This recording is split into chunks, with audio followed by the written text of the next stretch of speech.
Hello there.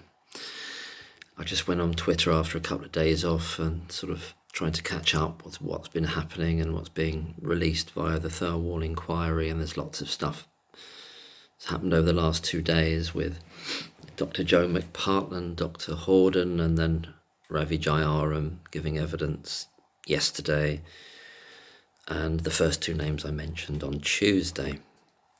I've been looking for a series of tweets here, which I'll try and put up some screenshots or images, pictures of what's being spoken about.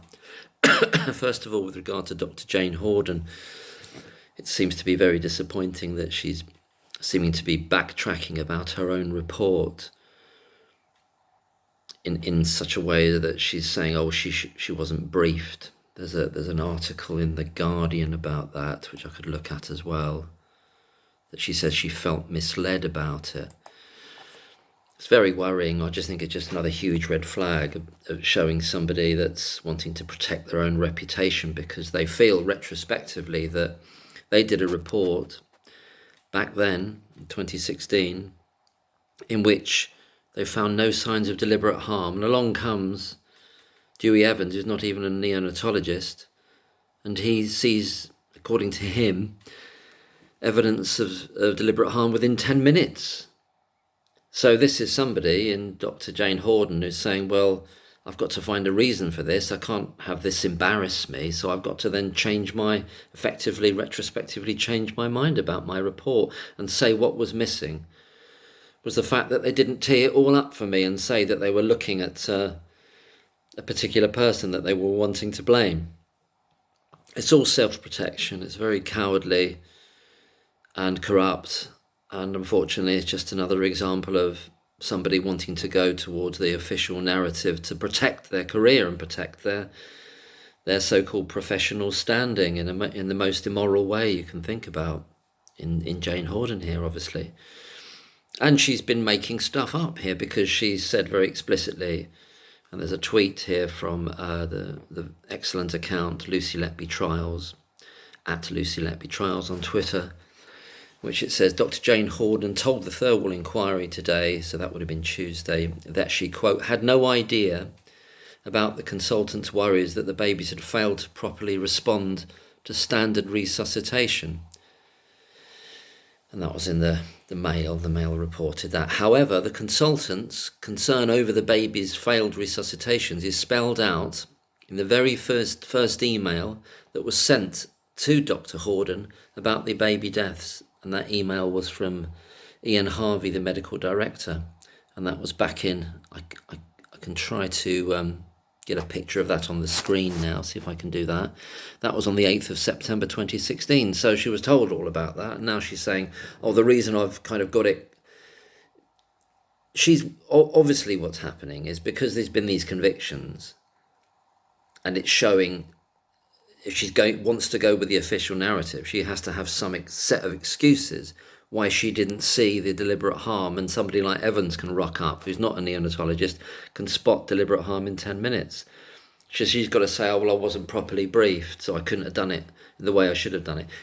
Obviously, she did it in exactly the right way that she should have done it, and hence she didn't find any deliberate harm.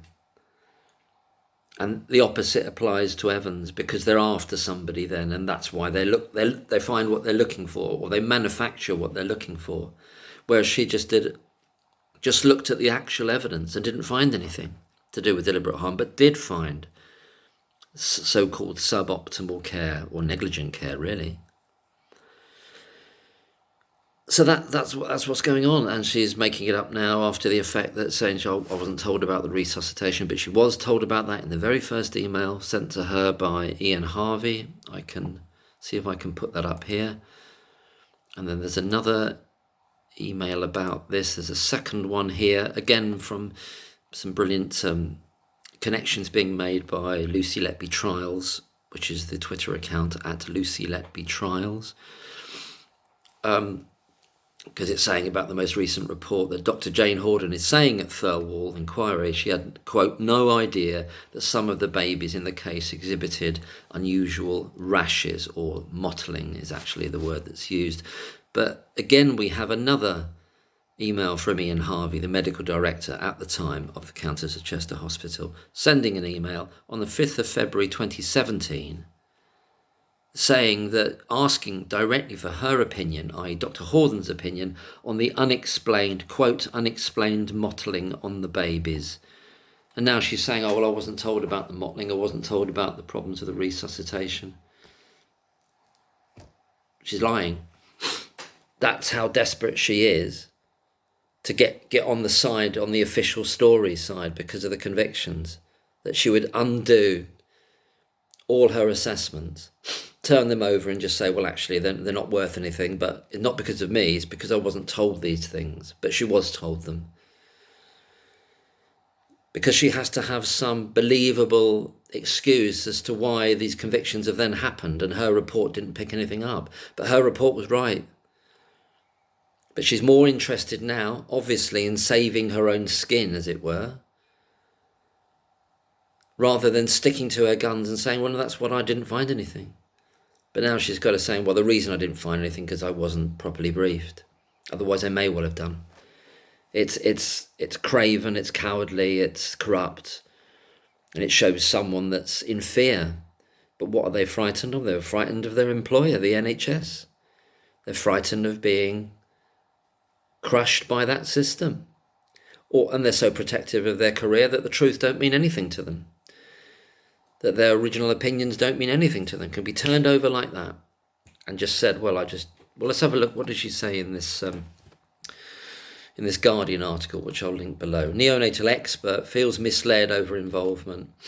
I'll link it below. I'm not going to read it all, but a neonatal expert who reviewed the deaths says she feels misled. She was not adequately briefed. Well, she was. The point is, it was the right way. The way it happened via Ian Harvey just said, can you just check this out for us and see what the explanations you can come up with medically, why these crashes happened, why these deaths happened. Not telling her, we've got somebody in the frame, we believe somebody's murdering someone. Not doing that. Of course not doing that. Otherwise you're going to get it completely skewed, which is what happens later down the line, because everybody's just after somebody to blame them. She did it in the right way, and now she's trying to undo all that because of what's happened with the court cases, and doesn't want to feel as though she's going to be blamed for getting it quote unquote wrong, whereas in actuality she's got it right. She hasn't got the guts to stick to her earlier work to say she's got it right, that there was suboptimal care or negligent care in reality. Hasn't got the guts to stick to what she'd done before. Horden was asked by Ian Harvey to carry out the case note review of 17 collapses, and we see from these two emails, I'll see if I can put them up, or I'll certainly link to the tweets anyway, so you can see the images of these emails sent from Ian Harvey to Dr Jane Horden. And in June 2016 she was asked that. Her study was one of 2 reviews ordered by Harvey in response to the concerns raised by senior doctors that Lucy Letby had deliberately harmed babies.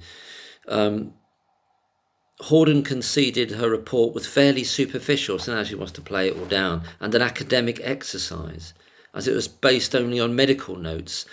This is fascinating. Based only on medical notes, rather than a detailed examination involving consultation with the children's doctors. Fairly superficial and an academic exercise, and she typifies it by that it is those things because it's just based on medical notes. So and here's the crux now, isn't it? What are Evans's reports based on? What are they based on? Nothing but medical notes. And he's not even a qualified person to do it. He's not a neonatologist. He's a long retired paediatrician with a terrible track record. She's saying, well, if you're just dealing with the medical notes, you're going to come up with something fairly superficial and academic, an academic exercise. And yet all the convictions are based on somebody who's just dealing with the medical notes. Evans, which he received, as he says, in a very shabby and terribly shabby condition. So the report, her original report, said 13 of the 17 deaths could be explained and may have been prevented by different care. However, Horden now told the inquiry at Liverpool Town Hall that none of the deaths could be explained by poor care. So it's just a complete backtracking. It's a 180. What a disappointment! But what it just shows you that this is the culture within the NHS. And not just within the NHS, it's within the culture with every organisation, that most people won't have the courage of their convictions, and their first duty is to their reputation rather than the truth. She's trying to salvage something here. It's horrific. I'm not going to go any further into that. I do not consider I was adequately briefed. Well, we know already she's made 2 lies up about that, saying she wasn't told about the mottling, and she wasn't told about the issues of resuscitation, and we've got the evidence here that she was. So it's just somebody who's completely folded, and it's pathetic. Just somebody else, just another person that's just completely without integrity. Anyway, I'll leave it there. I've had enough of talking about Horden already, but there is someone that's slightly different to that, and that's Dr. Jo McPartland. And I'll pull up the tweet here that Carol Vinuesa has written here. Carol's a scientist who deals with autoimmune diseases, and she's a brilliant person on Twitter, very involved in this case, and has been in other miscarriages of justice, actually. But just reading her tweet here with regard to Dr. Jo McPartland, who also gave evidence on Tuesday of this week at Thirlwall. Carola, right, I think it's Carola, isn't it? Writes, the pathologist, Dr. Jo McPartland, a pathologist at Alderhay, so that's the 3rd level 3 unit hospital. Well, there is a level 3 neonatal unit there, who carried out the post-mortem. This is very specifically to do with baby D. Told the hearing on Tuesday, this was, that there was, quote, clear-cut pneumonia in the lungs and no sign of air embolism. I'll read that again. Clear-cut pneumonia in the lungs and no sign of air embolism. But that's meant to be the mode of murder, the air embolism, you see. Pathologist at Alderhay, Dr. Jo McPartland, someone who's actually got some honour at last. And there's been others that have said things that the Thirlwall didn't want to hear as well, some of the nurses and nursing managers. But thank God for Dr. Jo McPartland here. Brilliant.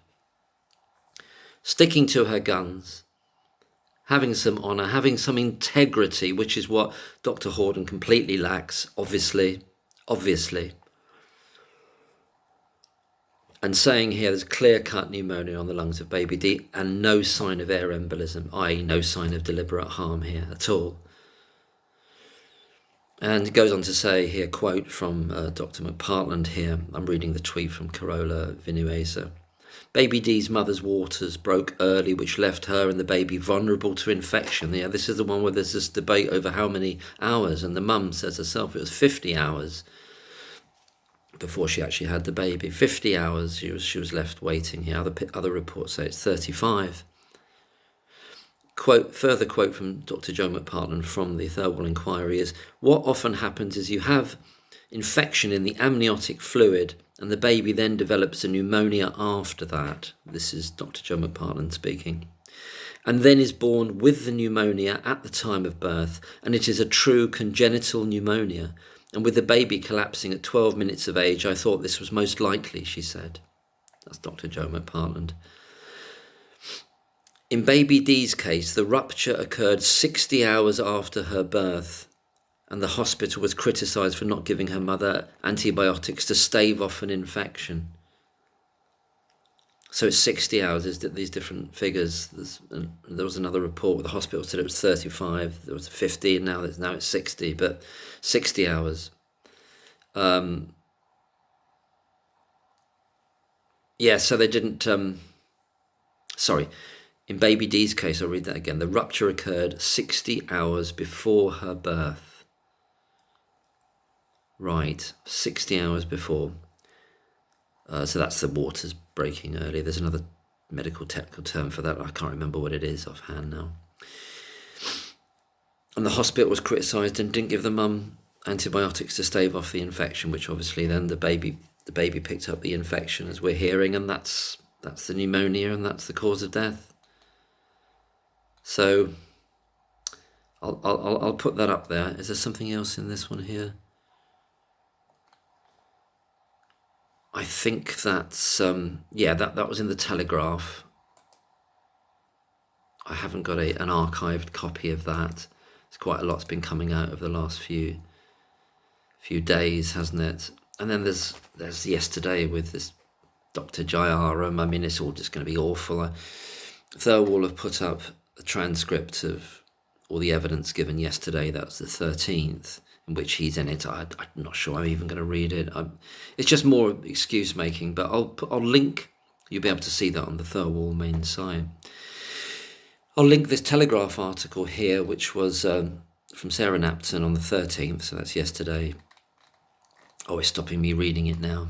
I haven't got the archived inquiry, and I don't have a subscription to the Telegraph, so I'm going to leave that for a minute. But just looking at these different tweets here, where I can... It's the idea here that I'm reading from another tweet by Lucy Letby Trials in relation to Dr Jayaram's quote-unquote evidence. She's saying here, so Dr Jayaram allegedly walked in on Lucy Letby trying to commit this crime against the baby in February 2016, which ends up being a murder conviction, attempted murder conviction, baby K, attempted murder conviction. Although originally there was a murder conviction for baby K, and that's the 8th murder charge that they dropped at the last minute. So originally there was a murder charge, but they dropped it at the last minute, and it didn't form part of the indictment in 2023. And just following on from this tweet here, he did not tell anybody about this for months, possibly more than a year. I'd heard this 13-month figure. It's debatable. And he's telling the Thirlwall inquiry essentially that it was just, and this is what was reported in the Telegraph, is that he was just scared of being ridiculed, that he wouldn't be believed. So he's actually seeing a baby in his what he later says, emblazoned on his mind. It's haunted him. It's always going to haunt him. It'll always be there. And also in other interviews in the past, he says that was the moment when I knew what was going on, because he's not doing that. The idea is being ridiculed. That's not adding up either. That he wouldn't say anything, he's going to be ridiculed for it, because he's already in cahoots with Breary about it, and Breary's drawer of doom. They're already all on the same page, and they're picking and looking for all the different crashes that they can pin on Lucy Letby, as well as the deaths. So he's forgetting that that this wasn't in isolation, based on the plan to focus on Lucy Letby. He's making it out, no, well, I couldn't say it because I might have been ridiculed for it. Ridiculed. He had a duty, he had a moral and a legal duty as a doctor, and even as a citizen, as anyone, to report it immediately. But he didn't do it because he's lying about it. And the article in the Telegraph, which I can't read now, he says he's denied that he made up allegations. Yeah, he's denied it. Of course he's denied it, yeah. That's why that's why all the timings are wrong, aren't they? The thing about the alarm going off, the fact that the timings are wrong makes it quite likely, if not very likely, that it's a different nurse in that room when he goes in there. The fact that babies, even of that tiny, very premature age state, can dislodge their own, they can extubate their own tubes because of moving around. The whole thing about the morphine, when it was given, he got that wrong. So it's just a basket case. It's just obviously he's utterly unreliable in every respect whatsoever, because he's made it up. He's made it up at a certain point because he knows they need more. In the same way that later down the line, because they need even more as they're working this thing up, this construction, based on bullying, based on scapegoating, they need what they end up calling the smoking gun. So they need to dredge up these these dodgy tests that were done and that showed levels of insulin that would have killed an adult, and yet they're brought into bear. They're brought in to add fuel to the fire, or to tip it over the edge, so that the charges can eventually be made in 2018, isn't it? No, sorry, 2020. The charge is charged on the third arrest. First arrest is 2018, second 2019, and then 2020, isn't it? So it takes all that time to get to a charge, but they're just trying to get more and more and more. So they're trying to add more and more to it. And this is just what Jayaram's done. It's, well, yeah, we just got to add more. We just got to add something else. It doesn't matter whether it was a different nurse in that room. Let's add this. And then Dr. ZA rings up when she's on maternity leave and says, oh, I remember there was a test back then. The baby was absolutely fine and went home, but I remember I thought the test was rubbish then. But now I'm thinking about it. Now you're all talking about there's a criminal on the ward. Now I'll change my mind. And now I think the test is absolutely, totally believable. And then everybody has to believe it thereafter before it can just be thrown away as though it's nothing. And it is totally unreliable, because it's the wrong method of testing, as we've gone over so many times. It's the wrong method of testing. And had it been that level of figure, that amount, somebody made a point in another tweet I saw today with regard to the amount of glucose that was given, that there's these competing theories about this, that there may have been way too much glucose given. And that was in a video I did, because I was interacting with, I'm never sure whether I'm allowed to use people's full names, whether I was interacting with Ron about this, and he was saying that on the test paper that came back, there's this figure of 999.0, which is meant to be a Roche being the company that produces these immunoassays that they used for the so-called, they used them, they sent them to the laboratory and it came back. Roche is the company that produces these immunoassays. It came back with this 999 figure for the glucose, which is meant to be an error code, which means it's above this 600 level, in which it goes straight to the error code of 999, which is saying that effectively the doctors made this massive mistake and gave way too much glucose, way too much, or whether it was dextrose or glucose, whatever it was in the drip, But then there was another tweet today saying, had there been that amount of insulin given to the baby, as was shown on this test result, then the amount of glucose that are in the medical records that was given would not have addressed it, would not have controlled it, would not have, it wouldn't have been sufficient to control it, that hypoglycemia, the low level, because of the alleged insulin, the amount they gave. In other words, there could not have been that amount of insulin given, because the amount of glucose they gave to rectify, to stabilise it, they didn't. It's quite complicated, this, but they didn't know, obviously, because there wasn't that's the point, there wasn't any insulin there, but it was easily stabilised eventually with only a certain amount of glucose being given. So there's these different tracks that people are going on, but if either of those are right, then it's just another massive dent in the potential or the possibility that prosecution's case in those two cases, in the so-called insulin cases, has any standing whatsoever, which it obviously doesn't. And we've got the whole thing about bags being prepared in advance, which blows it all out the water immediately anyway, which is what Angela on Twitter said some maybe 5 or 6 weeks ago. Blows it out the water completely in terms of, well, who's on duty. It doesn't matter then, does it?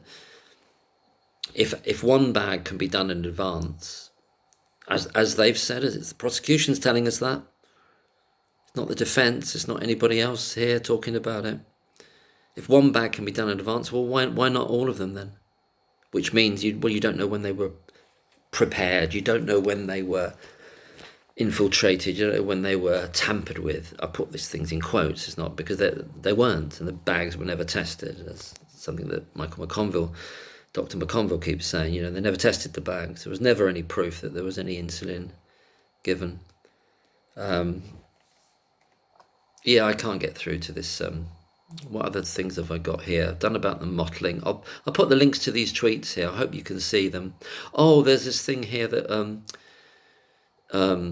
Wild Magic Jo, which is another really excellent account on Twitter that's looking into all these issues here.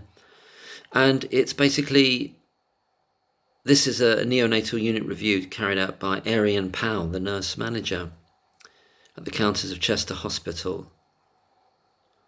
I think I might put that at the end. I could read it through. I don't want to read it through. I might read through a couple of points of it here because it's getting too long, this video. And I know I'm speaking really quickly. I'm a bit hyped up. Neonatal Review 2015 to 2016. This is Arian Pal writing. It's headed note paper with the Countess of Chester Hospital. Point 1. There's no evidence whatsoever against Lucy Letby other than coincidence. This is a contemporaneous review by Arian Pal. Lucy Letby works full-time, has the qualification in speciality, which is called QIS. She's therefore more likely to be looking after the sickest infants on the unit. Exactly. Lucy Letby also avails herself to work overtime when the acuity or unit is over capacity. I'll just add in there that she's also doing nights. And as other people have said over this past 15 months, a lot of deaths in neonatal units, as they do in other parts of hospitals, they're more likely to happen in the night times, in the very early hours of the morning. And often that's when there's less staff as well, fewer staff. Number 2, the Arian Pal's point. I might put this at the end of the video, or I might try to overlay it over the top of me rabbiting here. There are no performance management issues in terms of Lucy, that is obviously, and there are no members of staff that have complained to me or others regarding her performance. So exactly, and that's the thing we've got to really hold on to too. Never any evidence of any incompetence whatsoever either. Number 3, I have found Lucy Letby to be diligent and have excellent standards within the clinical area. Absolutely. Number 4, whilst our mortality rate has risen in January 2015 to January 2016, we have had ×3 mortalities from January 2016 to date, May 2016. ×2 died due to congenital abnormalities. Right. Let me read that again. What does that mean? Whilst our mortality rate has risen, so she's doing a period between January and January, 2015, 2016, we have had 3 times the amount of mortalities from January to date to May 2016, ×2. I don't quite understand what that means. Yeah, I mean, she's kind of saying, yeah, it's 3 times the amount as last year. But 2 of them died due to congenital abnormalities. ×2 died due to congenital abnormalities. Anyway, I'm not sure exactly about the detail of what she's saying there. I can't quite grasp that. Yeah, she's acknowledging that there has been a rise. Point 5 anyway. Dr H and Dr G. Who's Dr H? Who's Dr G? Oh. Well, I don't know. Dr H and Dr G, consultant. Oh, Gibbs, I suppose that's Gibbs, Dr G. Could be, I don't know if it is. Appears to be involved in many of the mortalities. So that's Dr Arian Pal saying this. Well, Gibbs seems to be around a lot. Well, why isn't it him then? I'm not saying that, but it's the idea, this is how it can happen. And that's how it did happen. They just focused on... So I thought this was going to be a really short video. Point 6, Arian Pal. The Cheshire and Mersey transport services have been involved in a few of these mortalities, and they may have survived if the service was running adequately. So there's that issue as well. Point 7. These are really powerful points, aren't they? I'll put this picture up here as a JPEG up at some point in this video. Alder-Hayes Children's Hospital's failure in facilitating a cot also added to the complexities of these mortalities. So this is somebody that's actually looking into what are the actual reasons for it. Not let's just blame someone and then make up all these methods of murder that are just of attack that are insane, that Evans does within minutes. So she's actually looking at the actual logistics and what actually happened, and how things fell apart in terms of essential services like transport, and the cots being there, that having a level 3 cot available and to go to have the transport for to go to. Point 8, some of the issues related to midwifery problems.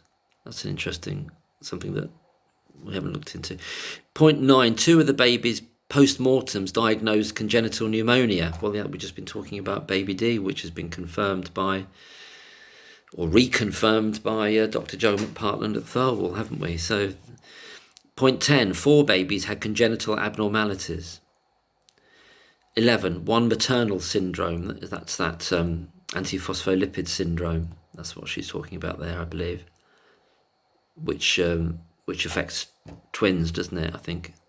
Is it A and B? I can't remember all the details off the top of my head, but she's relating that to the antiphospholipid syndrome. Point 12, 2 with question mark necrotizing enterocolitis. So they absolutely know there was necrotizing enterocolitis with 2. Now, which specific deaths? I mean, because they chose a subsection of the deaths, and as I keep saying, I think there could be up to 19 deaths across the full 2 years, or possibly more than 19, depending on how they're coding stillbirths.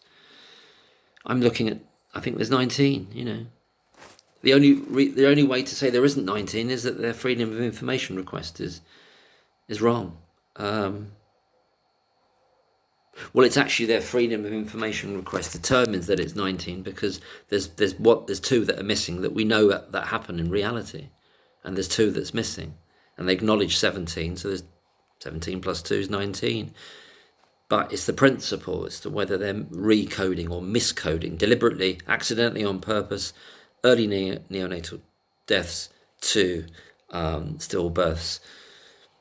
I'll just finish off what Arian Pal is saying here. 2 with necrotizing enterocolitis. Well, that pushes us right back into Pseudomonas aeruginosa. That's there right from, some people say from February 2015, other people say from May 2015, right through into 2016. Pushes us all the way through this, pretty much the whole of the so-called indictment period, which is June to June. June 2015, June 2016. You've got Pseudomonas there on the taps, again and again being found. Sometimes they're not replacing the taps, they're just putting a filter over it, so they're kind of sort of bodging it, really. And they never close the place down to do to definitively remove it. They're just trying to firefight with it. You've got the sewage coming up over the floor in the sinks. You've got it dripping in the crawl space above through the pipes. You've got all the other what people are calling nasties, all the other things that can grow under the biofilm that Pseudomonas aeruginosa creates, apparently. So I've been told. And under this biofilm, all these other potential pathogens are growing and waiting to be passed on, and trying to find a host. Last bit here. Overwhelming sepsis. One overwhelming sepsis transport team issue. So she's making it very explicit here, Arian Pal, about overwhelming sepsis is there, plus the necrotizing enterocolitis, which is something that, from my understanding of what Dr McPartland was saying, well, you know, this is a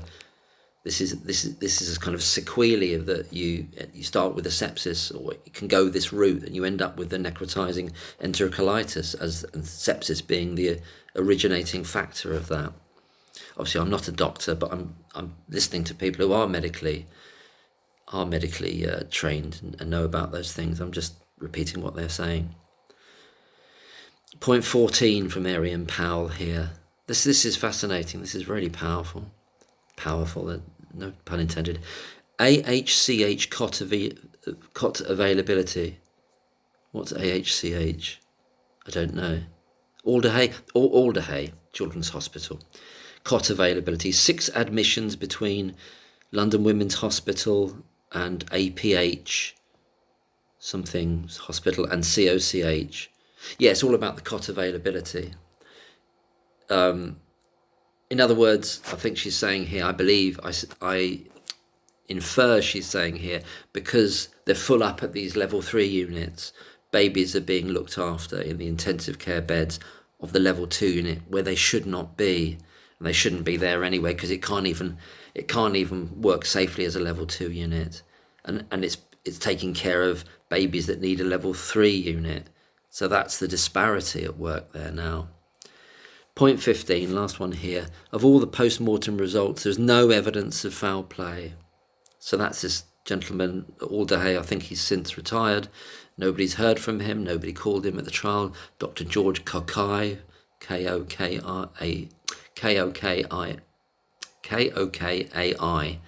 I think that's how you spell it.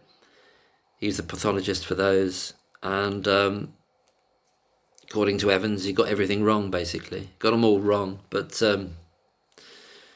that's it, you see. But Evans can do that from just what I was saying earlier in the video about what Dr. Hawdon was saying.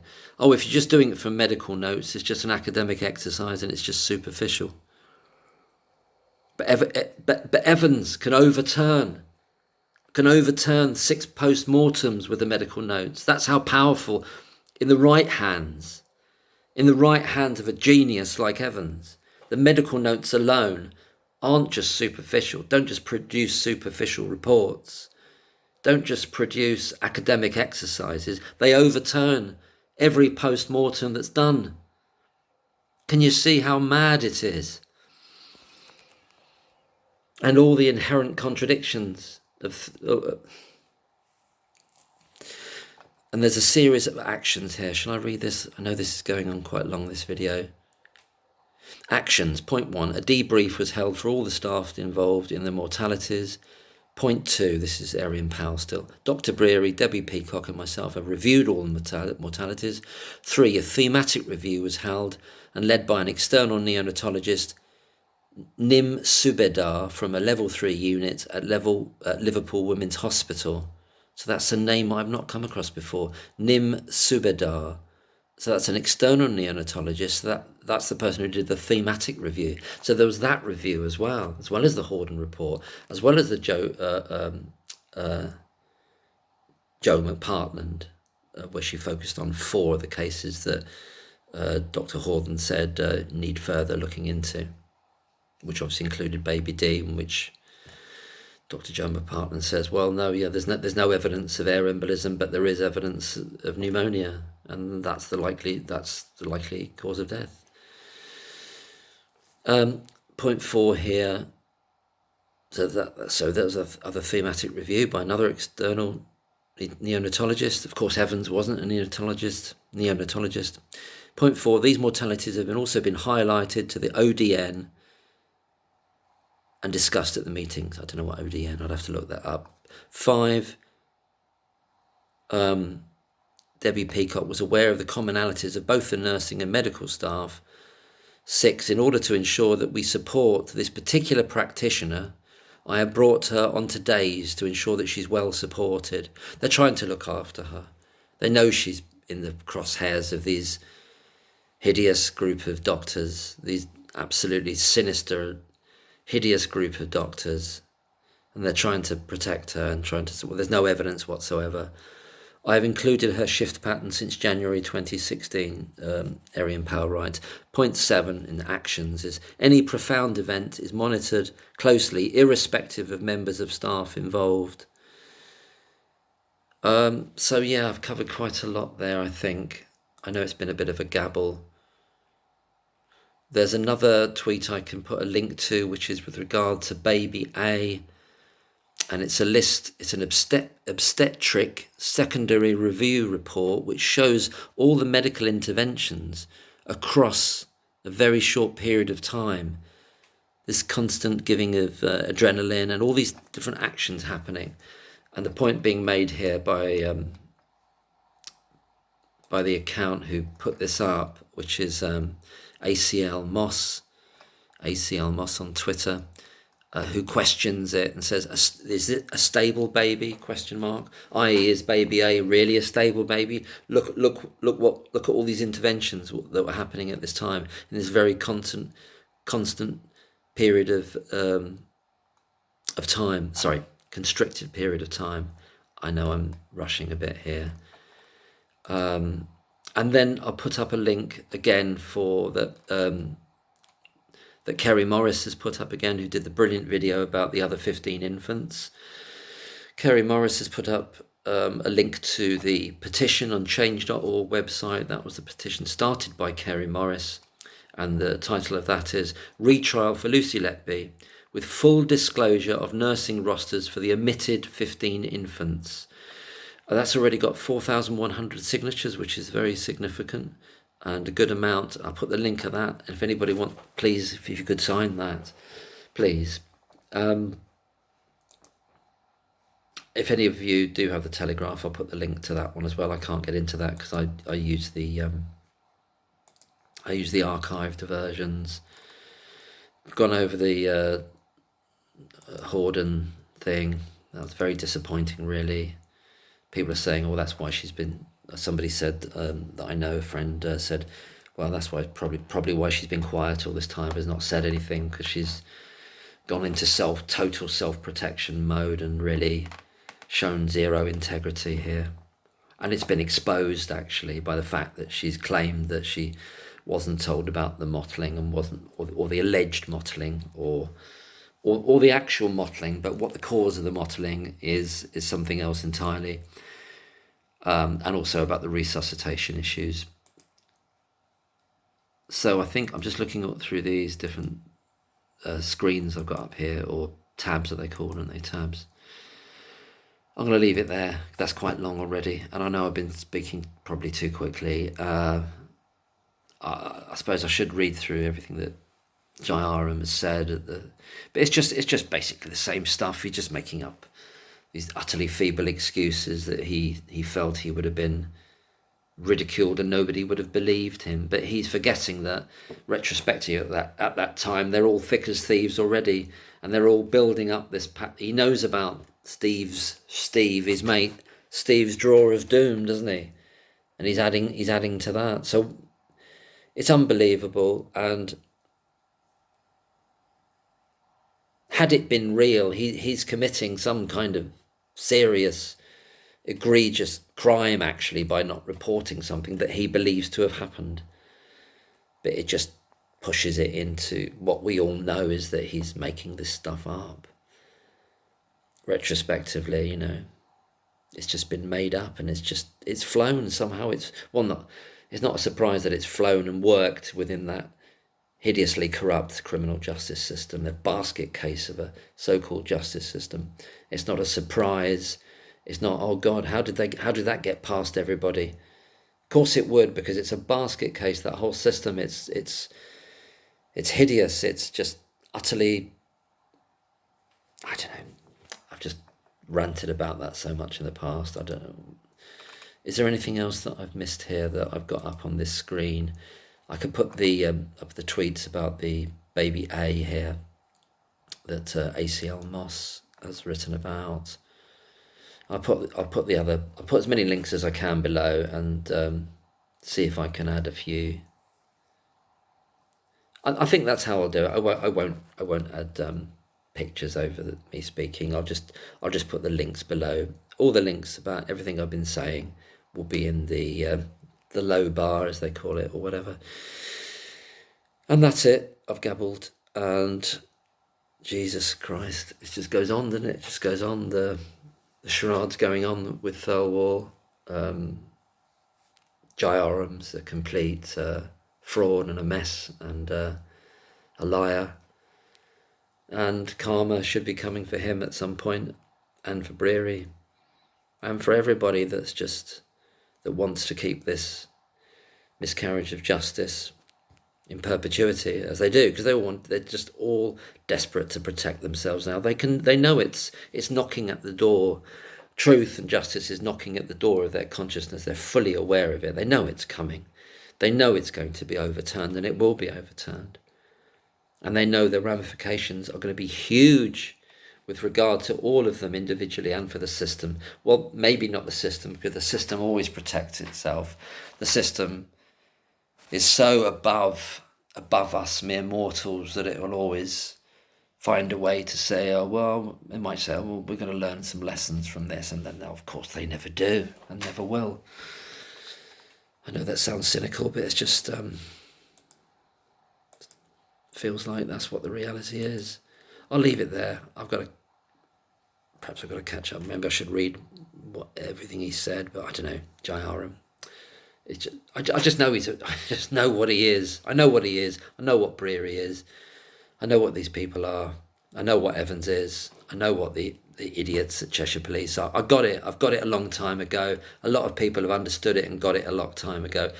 What we're doing is trying to undo the evil that they've done, bit by bit, peel it away in layers, rip it away in layers, and at the bottom, underneath, is the gold of truth, which is always there, has never not been there. It's just been covered over by layer and layer and layer of lies, fraud, misconceptions or misdirections, and just appalling behaviour by a group of very iniquitous people. But it's not going to stand. Thank you for listening, and have a good evening. Take care.